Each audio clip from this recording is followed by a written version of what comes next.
What's up, guys? So it has been 5 months since the first time I injected myself with testosterone as of today. So,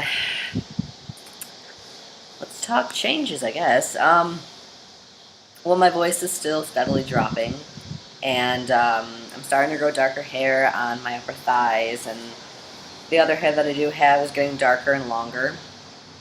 I'm getting some chin scruff, but it's all blonde, so you can't really see it unless you get super close to me. And I don't like when people get super close to me, so stay out of my bubble.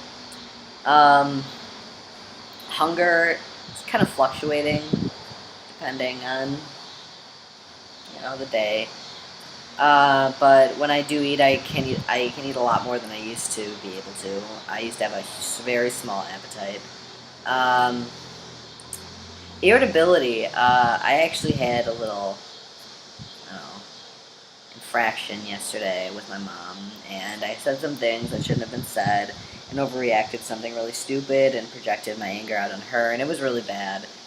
And and I've always had anger issues from the time I could like talk, basically. So I just have to learn how to control that even more so than I already did. Um, what else? I don't know what else comes with sex drive gone up. I think that might be it. My muscles are still kind of the same. I got a tetanus shot, so that's why that band-aid is there. Um, yeah, I think that might be it. Um, my friends keep telling me that my Adam's apple is growing. I don't know if my face has changed anymore. It might have. I don't really notice day-to-day changes anymore, other than my voice. Um, Family. My aunt actually told my mom a couple weeks ago, I think, that she saw a picture on Facebook that I posted. I don't know which picture she's referring to, but I guess at that moment it really hit her how much I've changed in the couple months that I've been on hormones, and she started crying. It was a good cry. I mean, she's very supportive. It's not like she was, but she's like, she kind of just realized that her niece is gone, and now she has another nephew. So it's pretty cool. My family's still slowly adjusting to it. No big monumental steps yet, but just continuing to be patient with them. Um, I actually, one of my old history teachers actually told me this, told my class this, because we got into the topic of the LGBTQ community, and she mentioned that her nephew is trans, and when asked how it felt, dealing, finding that out and dealing with that, she said that it was like losing a niece and gaining a nephew, and that's, I think, one of the best ways I've ever heard an adult put it. I mean, I cannot be empathetic with my family and how they're dealing with this, because I've never had to deal with this. And in the future, if I ever do, if um, one of my family members or children or whatever ever comes out as trans, because of what I have already gone through, I will be able to be a lot more empathetic with them. So it won't be like a loss to me, or a confusing, shocking time, because I will be able to put my knowledge and emotions and reflect on how I felt in their shoes coming out now. So I will probably be that cool adult that just jumps right into pronouns and a new name and all that jazz. So, you know, it's rough.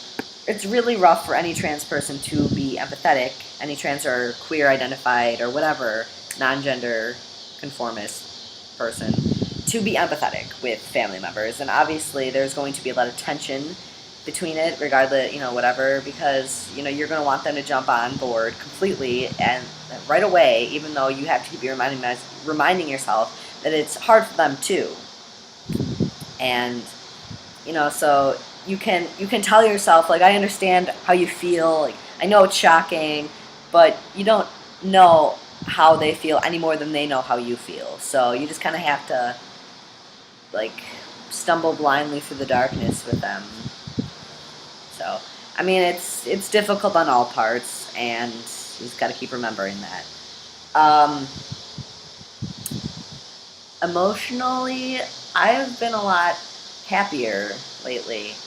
Um, I mean, there are definitely bumps in the road, just like anyone, trans or not, but overall, I've made a few life changes, plus this whole, plus this change that is just making me ultimately feel better. And I'm on the road to, taking the next step. Like, I have to save money right now for college shit, and after that, I'm hoping to save money up again for a name and gender change. That's the next step, because it's a lot easier to obtain that than to obtain top surgery. But then that will be the third step. And however distant in the future that is, I hope it's not too distant, because I desperately want it and am in need of it. But I'm sorry I look so red. It's just the lighting. But also I'm kind of sunburned.